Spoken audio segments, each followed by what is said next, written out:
Hello, magandang umaga, tanghali, hapon, gabi sa air sign, air elements na Gemini. Happy birthday po ha sa ating mga mahal na Gemini na nagsa-celebrate ng kanilang kaarawan, especially ngayong araw na ito. Okay, mga Gemini, ang kanilang birthday nagsisimula na May 21 to June 20. Happy birthday po sa inyong lahat. Yan na, hip hip hip, hooray! Yan, bibigyan ko kayo ng timeless reading. Yan ha, so this is a general reading, hindi po ito personal or private. So kayo na lang po ang tinatawag na mag-fit. Yan ha, kung relate kayo, salamat na marami. Isa-subscribe, likes, and share lang po. Para naman po si Lola Baby ay lumago naman ang channel. Ha, salamat po ng marami. So tingnan po natin your energy. The Wheel of Fortune is here for you. Yan o. The Wheel of Fortune is coming, manifesting mga mahal na Gemini. Diba? Okay? So it's about your tinatawag destiny, your faith, di ba? Your ang inyong tinatawag na pakikipagsapalaran sa buhay ninyo. Yan. So di ba yung tinatawag na the Jupiter is kung di ako nagkamali, okay? Correct me if I'm wrong. Nito lang June 6 pumasok sa tinatawag na the House of Cancer. Yan ha. So kumbaga sa mga Gemini, it has something to do about their wealth, di ba? Ibig sabihin nito, papasok ang malaking swerte, malaking kaperahan, di ba? Yan. Maring dito yung tinatawag, meron kayong tinatawag na love romance. Maybe papasok kayo sa isang relationship na ito is yung tinatawag mayaman ang mapapangasawa mo. Maaring tinatawag na this person comes from a very, very wealthy family. Okay? So, naririto rin, it's about your attractiveness, di ba? So, ibig sabihin, ito ang daladala ng tinatawag na the Wheel of Fortune sa inyong house of wealth, di ba? Yan, no? For some of you, it's about your attractiveness. Ibig sabihin, lalong lalakas ang inyong sex appeal, di ba? So, ibig sabihin nito, kita ninyo, the Wheel of Fortune is ruled by Jupiter. So, ibig sabihin nito, your house, yung tinatawag your 8th house, di ba? It's about your blessings, okay? Blessings coming. Maybe for some of you, magkakaroon dito ng tinatawag na high salary, increase ng salary, okay? It's about your reputation. More people coming to your life. It's like tinatawag mga bagong tao, mga bagong friends. Marami kayong makikilalang mga bagong tao, friends especially. At maraming opportunities, okay? Doors opening na naghihintay sa inyo. Kaya dito kita mo, ito'y tinatawag na the Sagittarius. So for some of you, there is a tinatawag highlights dito, a trouble maybe before the tinatawag na the autumn in September and October. Ang nakikita ko between the months of September and October. Okay? So ibig sabihin nito, blessing is pouring. Mapupuno ang cups mo ng tinatawag na blessings. Okay? So napakaganda niyan ha. Okay? It's about your health for some of you. Okay? Ibig sabihin nito, kung kayo may mga sakit, gagaling kayo. Okay? So, ibig sabihin nito, yan, whatever is that, di ba? Meron ditong tinatawag na the Knight of Pentacles. Yan, ha? Ibig sabihin, for some of you, nakikita ko dito, you are open for a tinatawag na, maybe you want to, it's about networking, di ba? Maybe you want to work with the people, di ba? Yan. It's like a group of people. Maybe you want to promote your products, you want to promote your tinatawag skills, di ba? So, nakikita ko dito. For some of you, it's something to do about your ang nakikita ko ay work, di ba? Yan, maybe you want you are opening, yan, you are opening yourself, di ba, to the world, to the public, yan ha. So for some of you, nakikita din dito, it's about your, kung kayo may mga, ang nakita ko for some of you, meron kayong tinatawag mga plataforma, maybe TikTok, okay, YouTube, Facebook. Ibig sabihin nito, you are opening yourself, di ba? Yan. Kumbaga dito, ano itong mga bago mo uling pakulo, di ba? Maybe you're a prankster, you're a tinatawag stand-up comedian, maybe you're a cook, di ba? Maybe it has something to do about your gifts, maybe you're a singer, di ba? Maybe you're a tinatawag na a fashion designer, di ba? Or maybe tinatawag na you want to show to the world, di ba? About your, let's say sabihin na natin dito, you are in a flower business, di ba? Yan, arranging flower business, di ba? So for some of you is nakikita dito, you are ready na. You are ready. Yan, ibig sabihin publicly, magiging very, very, very visible na kayo, di ba? So naririto ang tinatawag na the king of wands. You are very, very dependable and you are independable. Yeah, independable.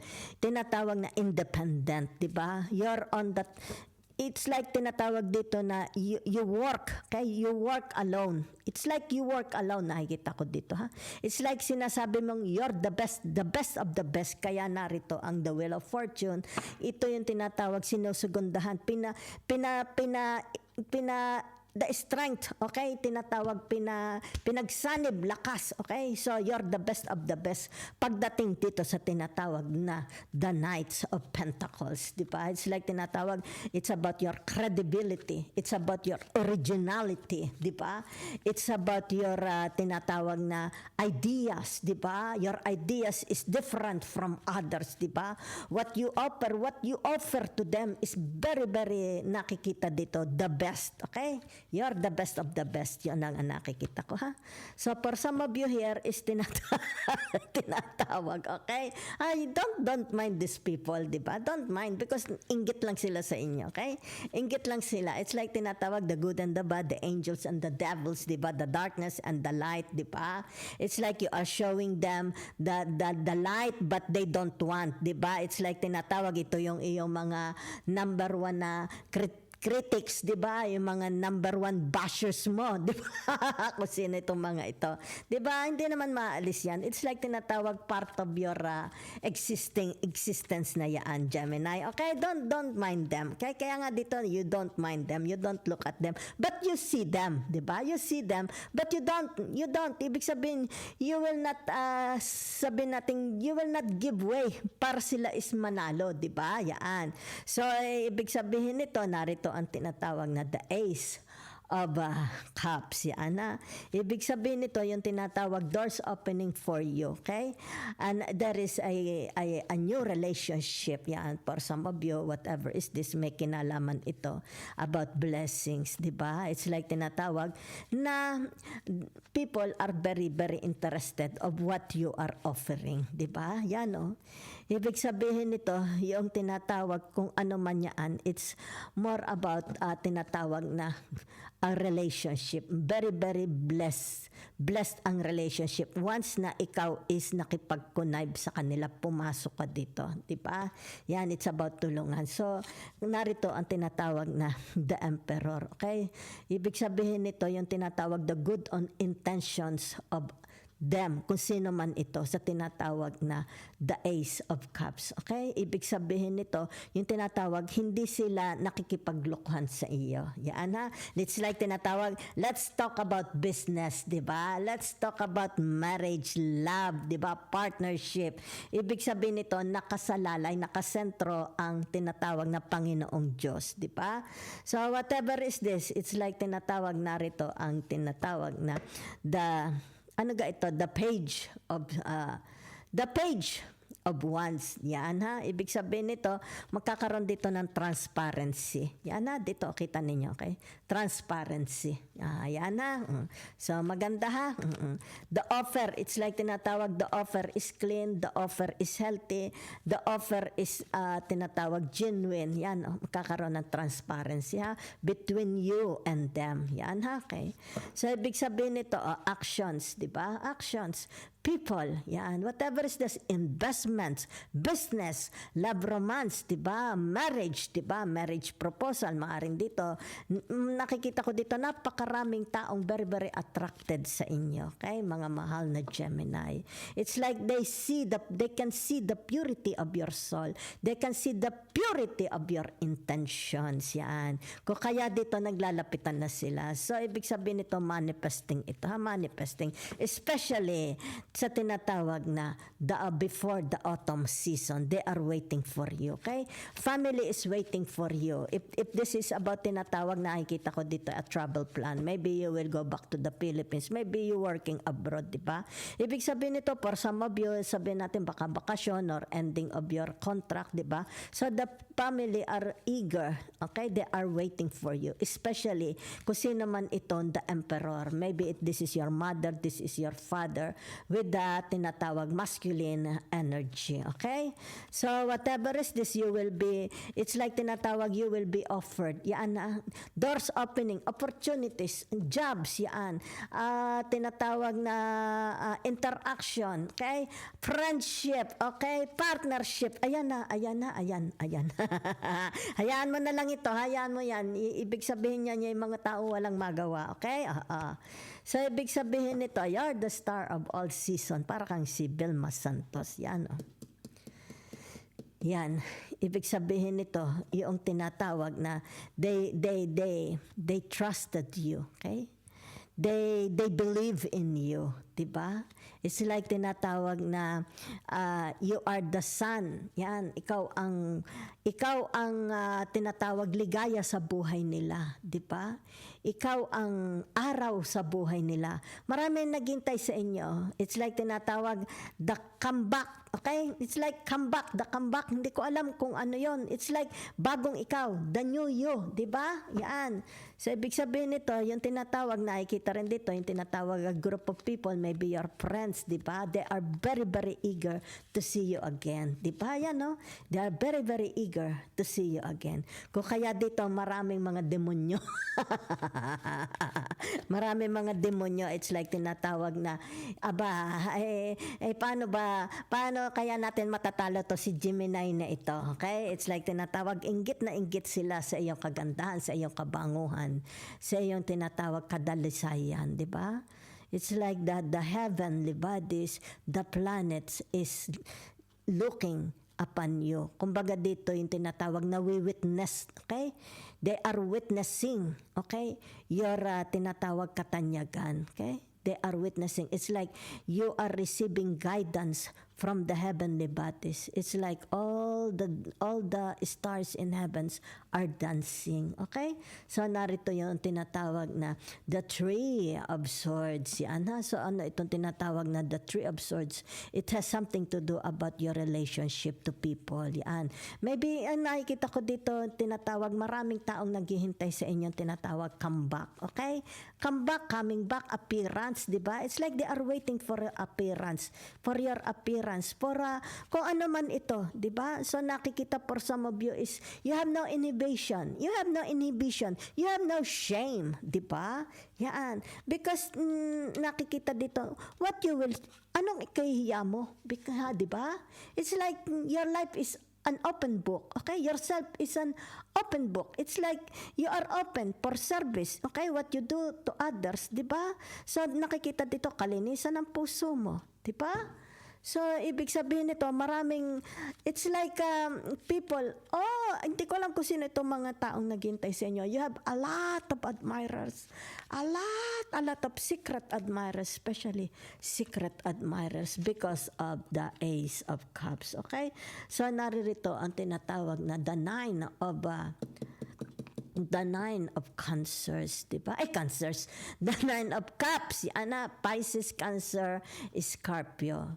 So, ano ang nakikita ko dito? For some of you, this is tinatawag na kalayaan. Di ba? Ibig sabihin nito, yung tinatawag na bagong buhay.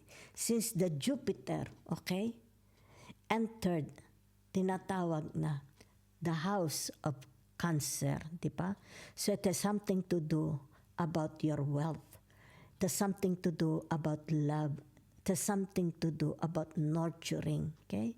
It has something to do about your health, your body, your character, the purity of your intentions.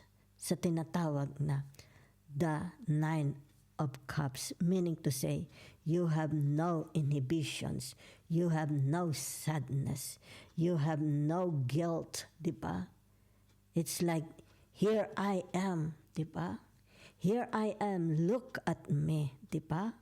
From head to toe. And this is me. What you see is what you get, di ba?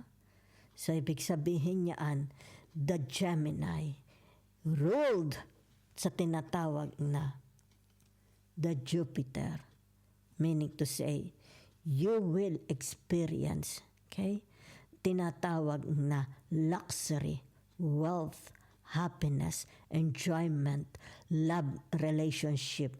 It's like tinatawag, you're the goddess of your tinatawag. Let's say, if you are married, you are the goddess of your husband, of your wife. Ikaw ang kanilang goddess. You are the tinatawag na ano tawag dito? It's like a spring. Nakikita ko lang spring, di ba? Ikaw ang nagbibigay lunas sa kanilang kauhawan. Ikaw ang tinatawag na daluyan, okay, ng pag-asa ng mga tao. Maybe your family, your friends, your siblings, your relatives, your in-laws, kapitbahay, society, especially at work, di ba? It's like tinatawag, you have the fountain. Yan, no? The fountain. Nakikita rin dito, yung tinatawag, the Gemini, hindi sila tumatanda. They are forever young because they have this fountain of youth, di ba? Yan. So for some of you, nakikita ko dito, you drink a lot of water. It seems some of you, yung tinatawag, they don't drink soft drinks, di ba? That is why, because they are very, very conscious of their health, of their appearance, di ba? Maybe they want to go to the seaside. Ibig sabihin ito, hindi malaki. Kailangan yung tiyan nila hindi malaki, di ba? But they are not conscious. They are not ashamed of themselves, di ba?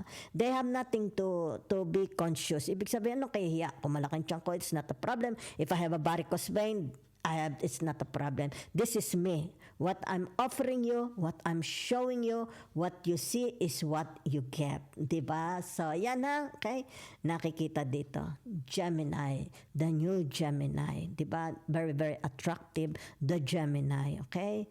So, kung sino man ito, maybe the Gemini has bad character from the past. Ibig sabihin ito, yung tinatawag na Jupiter. Okay? Cleanse, ibig sabihin nito, ni-cleansing ni Jupiter si the Gemini. Okay? Either ito yung tinatawag, the past, may mga vices si Gemini from the past. Di ba? Whatever. Is this weaknesses? Di ba? Ibig sabihin nito, because of the Jupiter for 1 year, okay? Gemini learned a lot from the planet Jupiter.